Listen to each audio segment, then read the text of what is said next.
All right, hi guys, welcome back to You Are Here. So I am gonna do something that I've done in the past. Well, I used to call it New Movie Roundup. I wouldn't really qualify these as new movies since they're from last year, but they're movies that I am barely watching and getting into right now. So, movie roundup. So on this movie roundup, I am going to be talking about Black Phone 2, Together, The Running Man, and Eternity. So, yeah, I'm excited. I enjoyed all of these movies, I mean, to a degree. I'm gonna do like the first one I really enjoyed, and then the second one I really enjoyed first and last, and I'll throw the other two in the middle. But Black Phone 2. So the plot of Black Phone 2 is Finn, now 17, struggles with life after his captivity. His sister begins receiving calls in her dreams from the Black Phone and seeing disturbing visions of 3 boys being stalked at a winter camp known as Alpine Lake. So Black Phone 2 is the sequel to the Black Phone, which I loved. I thought it was super original, and yeah, I just instantly took to it. And I remember that following year, the following year at like Universal Horror Nights, they had a Black Phone horror maze or whatever they call it. I think they like to call them haunted houses. That's stupid. But anyways, I was excited and went to that. I don't really remember it, so it probably wasn't good, but I just thought that was cool. I thought it was cool that people enjoyed it that much, like just as much as I did, because I felt like it was a little underground, even though it was a commercial film. I just didn't know that people like enjoyed it as much as I did. But yeah, I love the first one, thought it was original. I love Ethan Hawke's portrayal of the grabber. I just love all the acting and the casting in that film, and I was very excited to hear that they were going to do a second one. But then I betrayed my own advice, which is to not take in the opinions of others before I've given a film a chance. Like, I was hearing so many things about it in regards to it not being good, so I wasn't really keen on watching it. And then yeah, it ended up being on a streaming platform for free, so I was like, you know what, let me watch it. And I ended up loving it. Like, I've been wanting to watch it again since I watched it the first time the other day. I thought it was really good. But yes, we have cast and crew. That we have the director, who is Scott Derrickson. Scott Derrickson also is credited to be a writer, as well as C. Robert Cargill, and the original writer of the Black Phone short story, who is Joe Hill. We have Ethan Hawke as the grabber, Mason Thames as Finn, Madeline McGraw as Gwen, Damian Bashir as Mondo, Miguel Mora as Ernesto, Jeremy Davis as Terrence, Ariana Rivas as Mustang, Anna Lore as Hope, and James Ranson as Max. R.I.P. to James.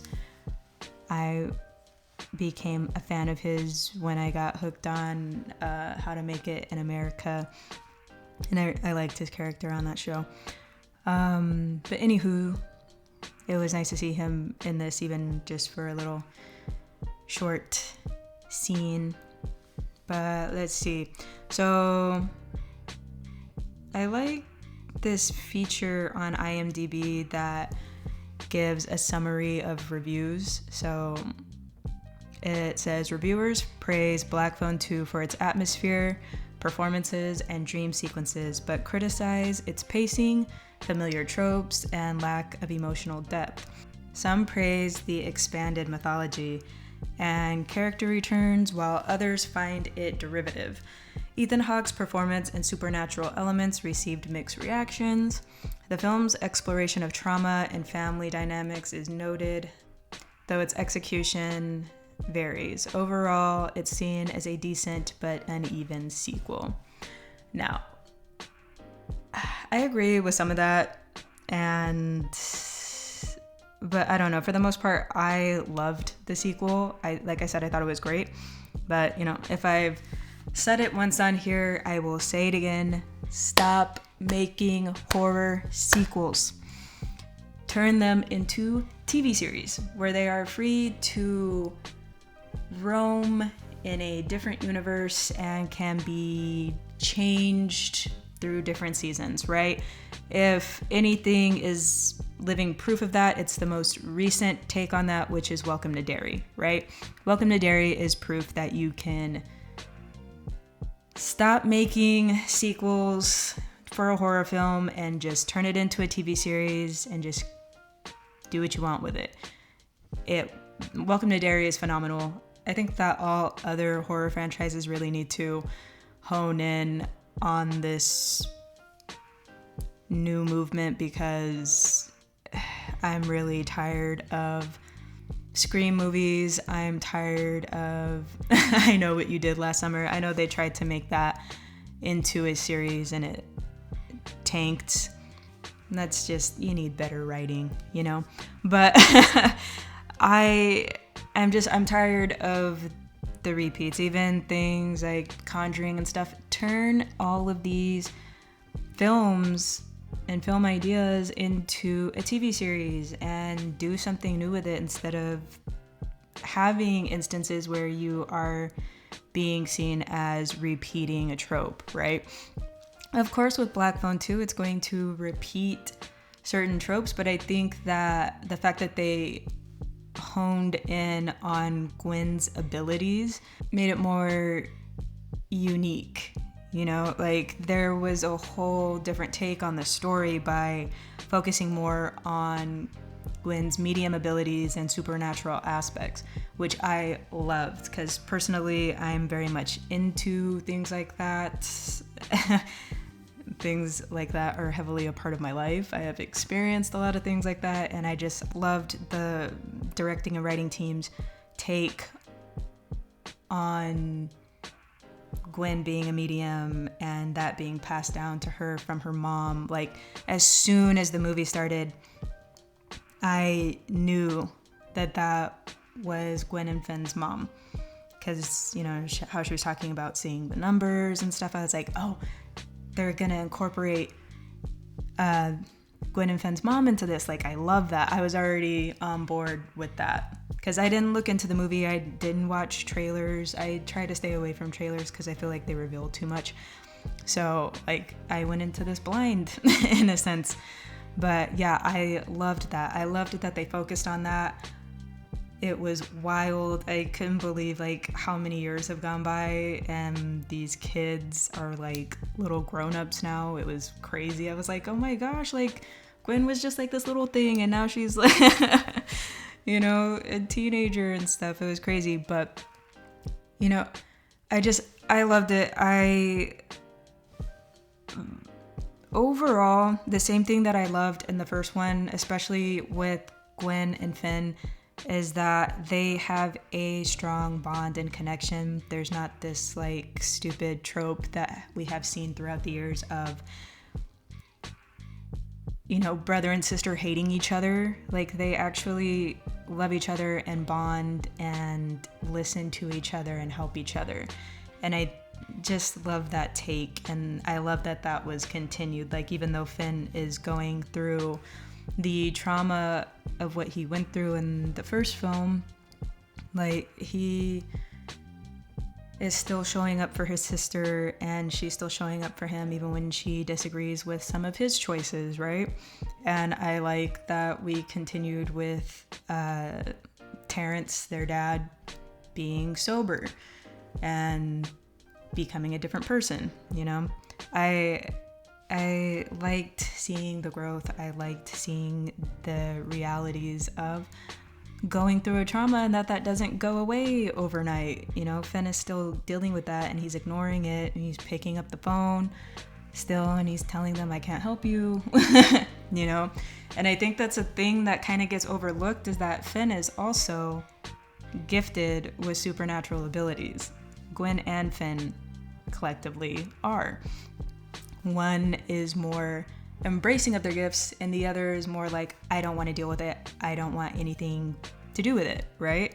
Which, in hindsight, I think would make a great horror-based TV series. You have a brother and sister duo. Again, one's embracing their gifts, the other isn't, but they're still working together and trying to solve whatever is going on. And then you can obviously not continuously have the grabber being, you know, their enemy. You can have different enemies throughout the seasons or episodes, and then the grabber is just like this thing that kind of haunts them, or is this entity that goes into other people and tries to mess with them, right? Like, I could totally see it. But I enjoyed it. I loved the whole making it very clear of when Gwen is in another realm and stuck in a dream. I loved the additional characters. I loved Mustang and Mondo. You know, I was kind of getting worried there that Mondo was going to actually be the bad guy and that it wasn't the grabber, because they showed that old picture of them and they both had long hair. Both Mondo and the grabber did. So I'm just like, But yes, I especially, like I said, loved the addition of Hope, their mom, being in it and being a source of them trying to solve what happened and seeing what really happened to their mother in the past and their origin story that they weren't even aware of involving the grabber. So I thought it was very good. I thought it was well done. I wish that they would turn this into a series. I would love it. But yeah, that is my take on that. So let's get into the movie Together. The plot for Together is years into the relationship, Tim and Millie find themselves at a crossroads as they move to the country. With tensions already flaring, an encounter with an unnatural force threatens to corrupt their lives, their love, and their flesh. Yeah, I chuckled because I already just started having flashbacks of the movie. But yeah, the director and writer is Michael Shanks. Bravo to you, dude. Like, I'm seeing, like, when I was looking up information for these movies, that a lot more directors are involved with the writing. Like, I think in the past that used to be a thing that was not too known of, which is why people like James Cameron and Steven Spielberg were so popular and still are, is because they were very much involved in the writing of their films as opposed to only directing. Well, there are a lot of, directors that are just known for directing, but I like that there are more director-writer combos in the world today, because I think it shows in the work.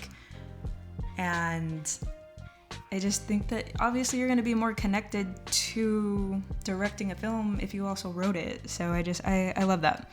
But yes, the cast is Dave Franco as Tim, Alison Brie as Millie, and Damon Harriman as Jamie.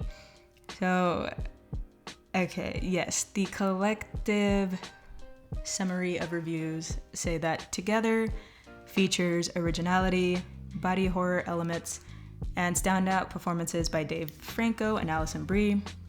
However, it faces criticism for its pacing, underdeveloped plot, and certain predictable moments. The film's unique approach and strong action are highlighted, yet the narrative's inconsistencies and slow progression detract from the overall experience. Yeah, I mean, that's all valid. But also, looking at these summaries, I'm like, people are really harping on the pacing of things. I don't think that there was anything wrong with the pacing in Black Phone 2. I think that if you're just not into the type of supernatural factors that they incorporated into that film, you're just going to think it's boring regardless. And also, if you don't like that they were focusing more on supernatural elements as opposed to stab, stab, stab, then yeah, like I said, you're going to find it boring. But yeah, the pacing of this, I didn't have a problem with the pacing of this, honestly. It was typical. Not to take away from, you know, director and writer Michael Shanks. It's a typical thriller, and yeah, it was predictable. Most movies are. But yeah, I loved seeing Dave Franco and Alison Brie together in this role.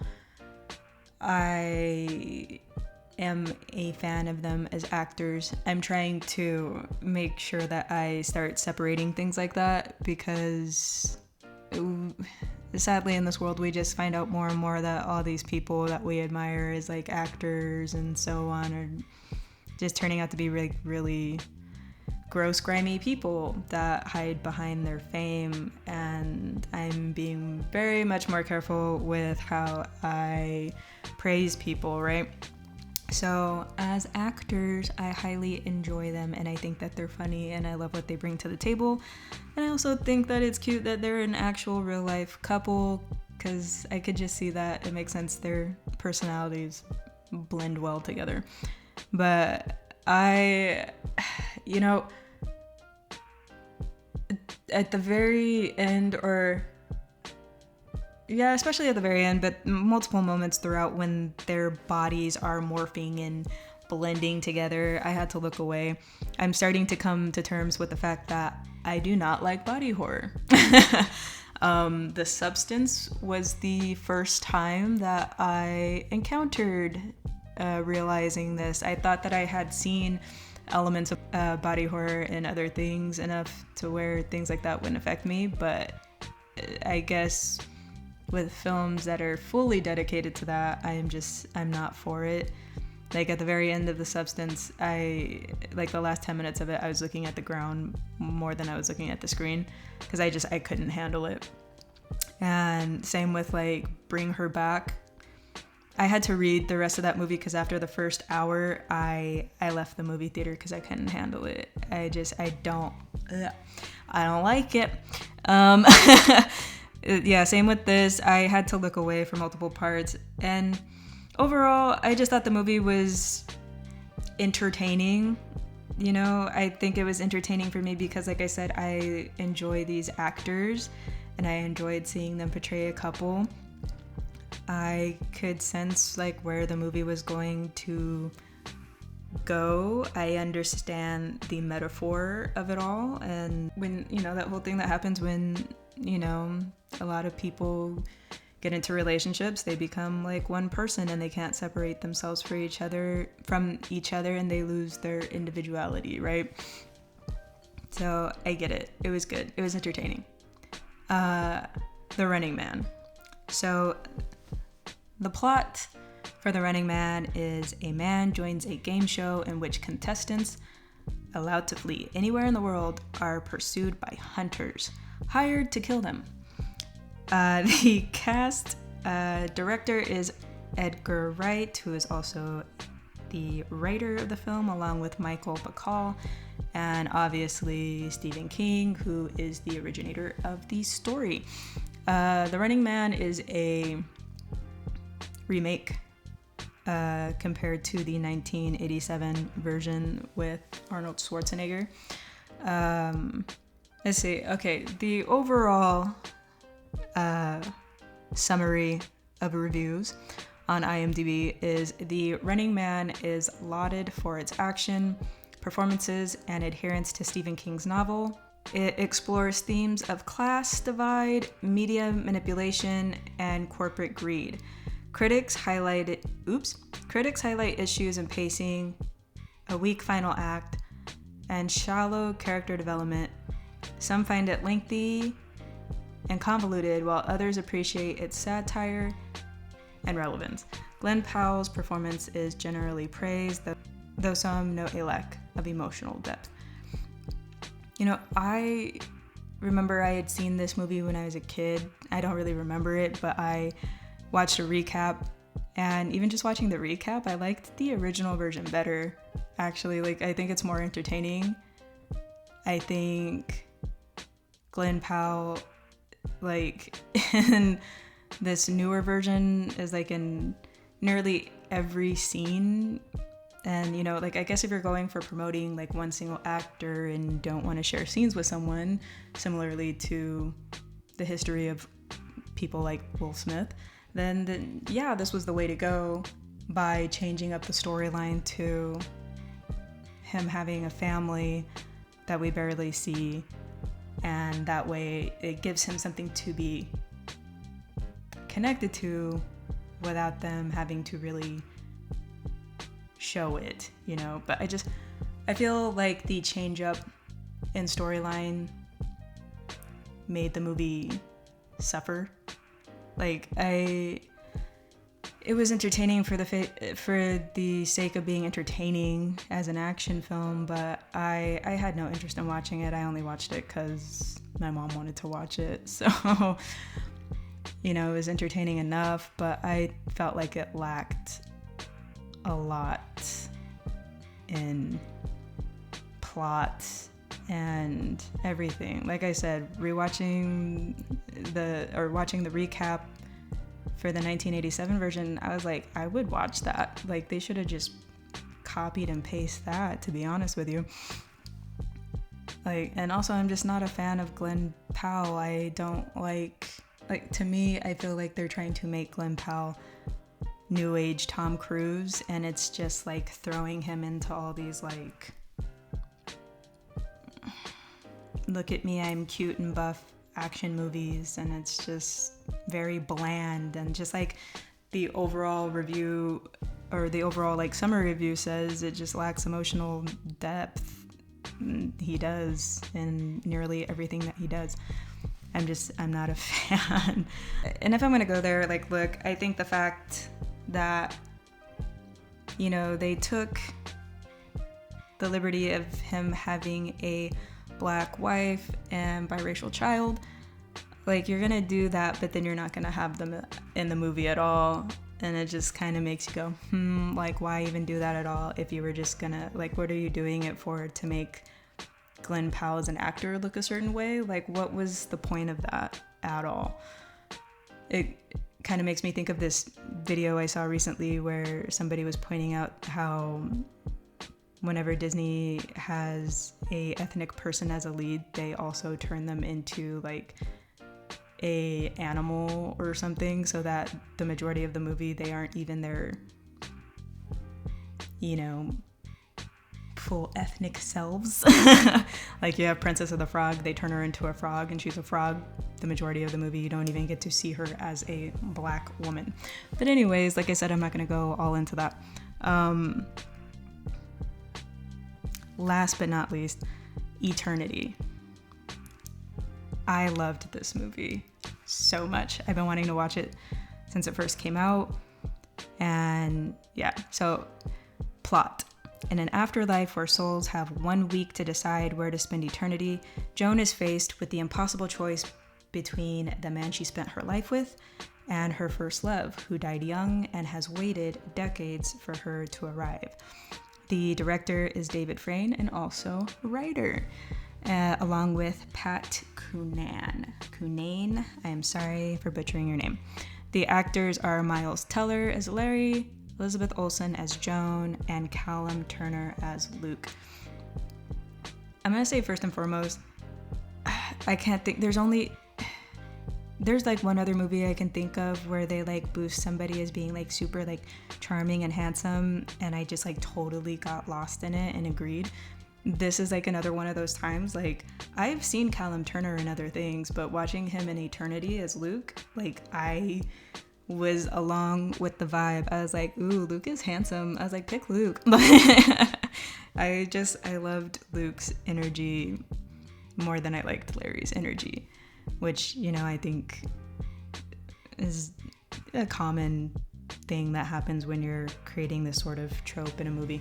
But I loved it. It reminded me of that Black Mirror episode. What is it? Like, it's Juniper something, where, you know, they're old, dying, they get to choose if they want to live in a certain like realm or whatever. I'm not going to get into that because I don't fully remember it, but I know that that is a very popular Black Mirror episode for a lot of people, and this reminded me of that. I loved all the actors. I would say Elizabeth Olsen is the main actor in this film, and I loved her in this role as Joan. It's just very realistic to me, like, as a character. Like, she was just, I felt like as a character she was very authentically herself, and she was very honest about what she was feeling and what she wanted. And, you know, like, of course, automatically anyone's going to think that, you know, she would be with Larry, the man that she was married to and spent her life with, automatically right after death, and having that choice of spending eternity together and where they're gonna go. But Larry completely fucked that up. And you know what? I was not for Larry winning in this situation, because, homie, you couldn't even wait a week for your wife when you knew she was terminally ill and dying anyways. You couldn't wait a week before picking an eternity without her, and then assuming that she was going to pick that same eternity and come find you. Like, no, dude. Like, I'm sorry. That's a no for me. Meanwhile, you have Luke that waited in limbo, so to speak, for Joan for 67 years, right? Is it 62 or 67? I think it's 67 years. He waited for Joan for 67 years just for the opportunity to be like, hey, spend eternity with me. You know, like, that speaks a lot more to me than Larry being like, I can't wait a week for her. She'll find me. Like, you know, I understand why Joan made decisions that she made in the end. I'm glad that they didn't fully give us what we automatically assumed was going to happen right away. I like that she actually did give Luke a chance, and, you know, come to find that that no longer suited her, because they were different people. I think that if, you know, Luke hadn't died and Luke and Joan got to spend their life together, I think that they would have enjoyed life together. I don't think it was just because Joan and Luke were young when they got married. I think, you know, Joan found Larry and she changed. She became the authentic version of her with Larry, and, you know, they built a life together within their own dynamic. She was no longer the person that Luke fell in love with. And, you know, Luke was in limbo for 67 years. He changed too. Like he yells at one point, he's like, I'm not perfect. I'm not all these things that everybody, you know, is trying to put him in a bubble with. And they just weren't the same people anymore. You know, Joan built a whole life and a family and had kids with Larry. That's kind of hard to ignore for eternity. So as upset as I was with certain choices in this, I understand why it ended with Larry and Joan. I respect it. I think I just had an issue. Like I said, I think I've made my issues clear, which is Larry just assuming things and not waiting for her after a fucking week. Meanwhile, like I said, Luke waited 67 years for Joan because he loved her that much. Like, his love remained, even though he was still living his life in limbo. His love remained for her. He waited for her. He didn't pick an eternity until she passed away. And yeah, I'll ramble on with that. But overall, I enjoyed the theme of the movie. I thought it was funny. I loved the comedy in it. I also loved like the whole getting a ticket into the tunnel where you could go revisit your memories. And I loved the artistry in that, with them like just having like a sheet behind them, kind of like you're on like watching a play where they just have a very basic backdrop of a sheet, and it looks like, hand drawn rooms, doors in the background, and then like a real crib or a chair right here, and it's depicting like their memories. They have the actors standing in there doing whatever lines, and it's just like, it looks like watching a play and just going from room to room watching a play. And I really liked that aspect. I thought that was cute and cool and unique, as opposed to like doing this big theatrics of doing flashbacks and going back in time. It's just very simple and put right there, kind of like that one thing at Disneyland. I don't know if they still have that, where it was like the Land of Tomorrow or whatever, and you'd go and look at each room and stuff. Like, that's what it reminded me of. But it was cool. I really enjoyed this movie. I am definitely gonna watch it again. I think it was a good depiction of life and love and making certain decisions, for yourself as an individual and as a couple. Like, I like the way that they did that. I like the way that Larry self-sacrificed. I loved, which I caught right away before they even said it, that everybody who had passed away and was in that realm was in the form that they were in when they were happiest. And when Larry tapped into that, when him and Luke were talking about, why they were in the forms that they were in, and them being associated with memories with Joan and being at their happiest, I like that Larry came to that conclusion that Joan, like, in a moment that was her most happiest, involved Luke. So she looked like how she did when she was with Luke, which I thought was a good little twist. I liked that. Love the film. I would say I recommend watching it, but if you're watching all this, I just ruined all of these movies for you. So I will put spoilers at the very beginning. But yeah, that is my movie roundup. I hope you enjoyed it. I hope you enjoyed all these films for what they were. Especially, like I said, there's so many writer-director combos, and I praise that. I think that's awesome. Kudos to everybody and their hard work. I was very entertained by all these movies, some more than others. I'd say in a ranking of movies, it's Eternity is number 1, Black Phone is number 2, Together is number 3, and Running Man last at number 4. But yeah, good work, everybody. Thank you guys for joining me here on Your Here and doing my little movie roundup. I appreciate you. Thank you for watching, and thank you for listening, and I will catch you next time.